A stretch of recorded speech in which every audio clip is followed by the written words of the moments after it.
Konflik Israel-Palestina adalah salah satu persengketaan geopolitik paling kompleks dan berkepanjangan yang pernah ada nih. Melibatkan klaim tanah, sejarah, dan agama. Konflik ini telah berlangsung selama lebih dari 1 abad. Dan sampai sekarang nih, masih menjadi sorotan dunia. Untuk umat Islam, Palestina bukan hanya wilayah geografis, tetapi juga tempat yang memiliki signifikansi religius dan emosional yang dalam. Masjid Al-Aqsa di Yerusalem, yang disebut-sebut dalam Al-Quran dan hadis, adalah salah satu pusat spiritualitas Islam. Namun, keberlanjutan kehidupan dan kebebasan beribadah di wilayah ini terus-menerus terancam oleh ketidakstabilan dan kekerasan. Di tengah kepedihan dan kebingungan yang dirasakan oleh banyak orang, pertanyaannya mulai muncul nih teman-teman. Apakah konflik ini sebenarnya ulah dari Dajjal? Adakah kaitannya dengan kehadiran Dajjal yang sudah dijelaskan dalam banyak hadis sebagai salah satu tanda datangnya hari kiamat? Meskipun sulit ya untuk kita memberikan jawaban, yang pasti banyak orang nih mulai mencari tahu dan memikirkan kemungkinan ini. Kepercayaan tentang Dajjal bukan sesuatu yang asing dalam tradisi Islam ya. Beberapa hadis berbicara secara detail tentang kehadiran Dajjal, baik ciri-cirinya dan peranannya dalam peristiwa akhir zaman.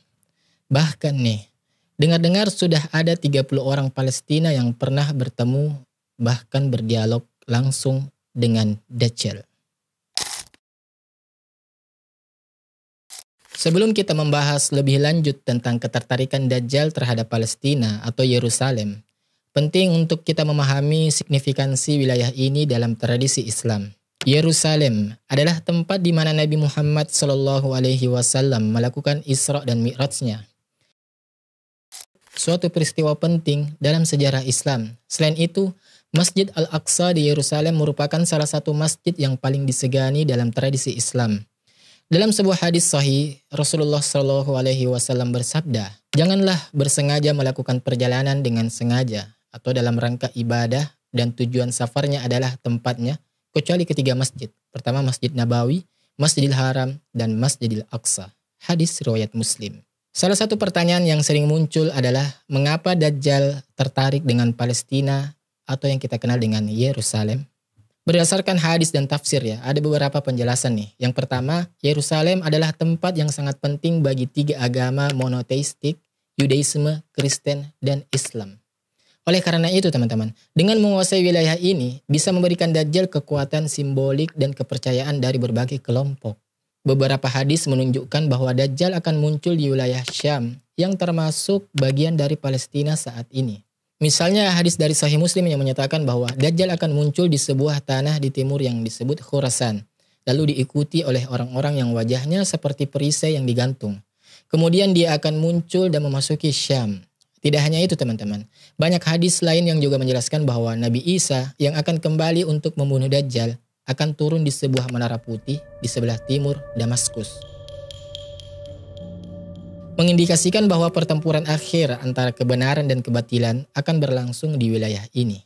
Ketertarikan Dajjal terhadap Palestina juga bisa dilihat ya dari sudut pandang geopolitik. Wilayah ini selalu menjadi pusat perhatian global nih, dan memiliki dampak besar terhadap stabilitas politik dunia. Ini sejalan dengan hadis yang menunjukkan bahwa Dajjal akan mengejar kekuasaan dan pengaruh dan menguasai wilayah yang secara geopolitik dan rohaniah seperti ini. Menjadi sangat penting bagi Dajjal untuk melancarkan aksinya. Dan keterkaitan lainnya ya antara Dajjal dan Yerusalem bisa kita lihat dengan bertemunya para pemuda Palestina dengan Dajjal dan sempat berdialog dengan mereka. Hadis tentang Dajjal, pertemuannya dengan sekelompok orang dari Palestina, adalah salah satu hadis yang sangat penting untuk kita pahami nih. Hadis ini tercatat dalam Sahih Tirmizi dan juga dalam Sahih Muslim yang menunjukkan kekuatannya sebagai sumber referensi dalam tradisi Islam. Hadis ini bercerita tentang sekelompok orang Palestina, di mana mereka bertemu dengan makhluk yang mengenalkan diri sebagai Dajjal ya. Hadis ini sangat relevan, terutama dalam konteks situasi Palestina saat ini teman-teman.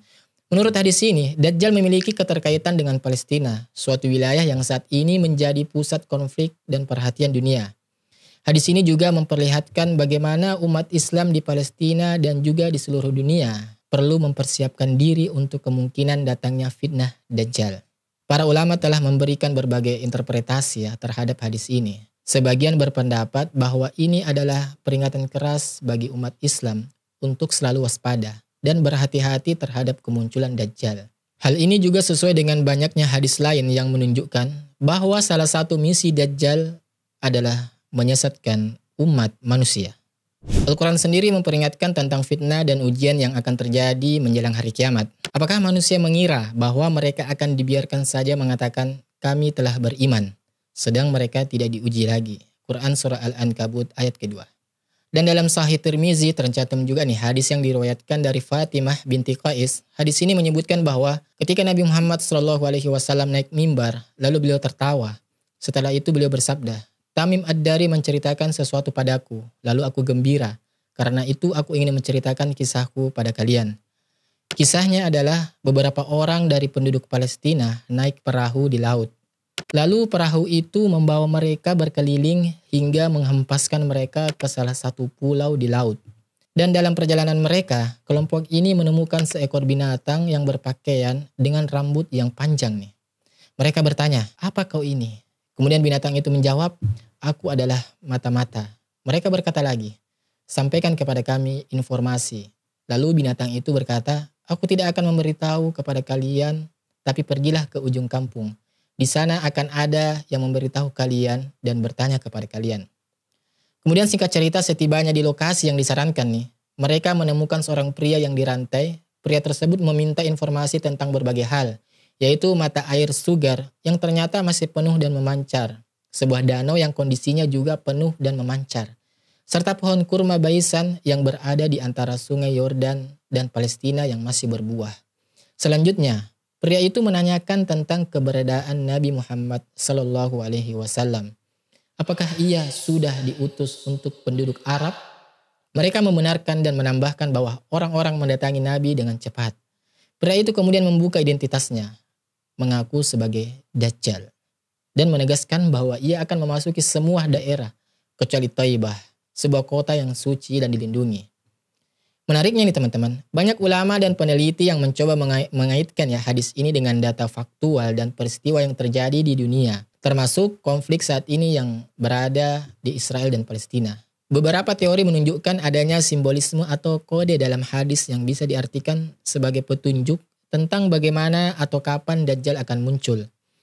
Sebagai contoh nih teman-teman, deskripsi tentang tempat dalam hadis telah mengundang spekulasi. Beberapa peneliti berpendapat nih bahwa ini bisa jadi mengacu pada suatu wilayah atau negara yang memiliki kekuatan signifikan dalam geopolitik dunia saat ini. Menurut berbagai hadis, salah satu ciri khas dari perjalanan Dajjal adalah durasinya yang akan terasa sangat panjang. Dikatakan bahwa Dajjal akan berkeliling dunia dalam waktu 40 malam. Beberapa ulama menjelaskan nih bahwa 40 malam di sini adalah simbolik merujuk pada periode waktu yang tidak dapat dengan mudah diukur atau dimengerti. Nabi Muhammad SAW bersabda, Dajjal akan keluar di daerah Syam dan Irak.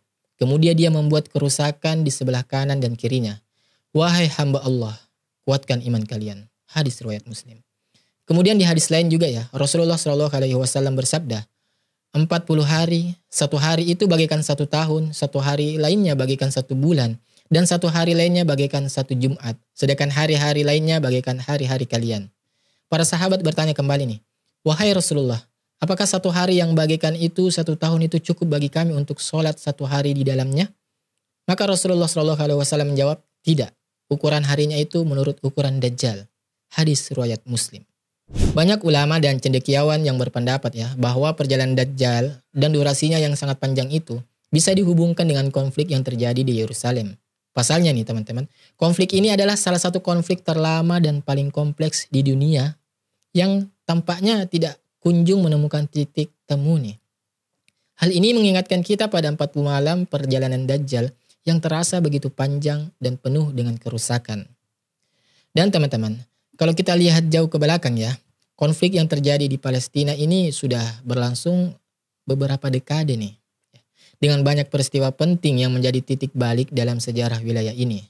Sejumlah ahli geopolitik mengamati nih bahwa konflik ini berpotensi berlanjut selama waktu yang tidak dapat ditentukan. Ya, seolah-olah memperlihatkan sifat panjang dan kompleks yang serupa dengan perjalanan Dajjal. Keterkaitan antara 40 malam perjalanan Dajjal dan konflik Yerusalem ini menjadi peringatan bagi umat Islam untuk selalu waspada dan berdoa untuk keamanan dan kedamaian. Ini juga menunjukkan betapa pentingnya ya bagi kita umat Islam ini, khususnya di Palestina, untuk memperkuat iman dan ketahanan mereka di hadapan fitnah dan ujian. Sebagai langkah pertama dalam mempersiapkan diri menghadapi kemunculan Dajjal, umat Islam perlu memperkuat ilmu dan pengetahuan nih.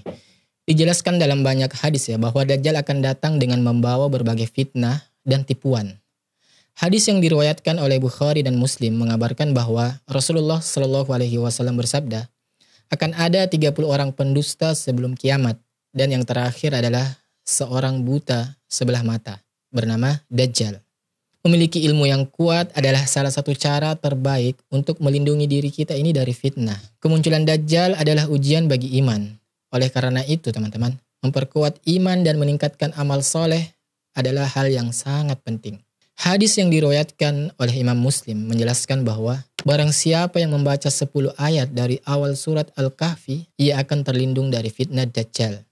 Konflik yang sering terjadi di Palestina atau Yerusalem ya, sering digunakan oleh kekuatan eksternal untuk memecah belah umat Islam.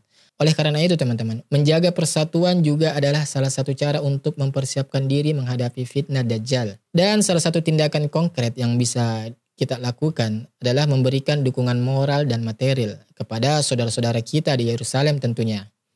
Ini bukan hanya tentang membantu mereka ya, tetapi juga memperkuat posisi umat Islam dalam menghadapi berbagai macam fitnah. Oh iya teman-teman, kalau kalian gimana? Berharap bertemu Dajjal model surat Al-Kahfi atau tidak nih? Atau tidak berharap bertemu? Jangan ya, jangan. Soalnya berat fitnahnya. Ya, semoga saja kita terlindungi dan gak ketemu Dajjal deh. Amin.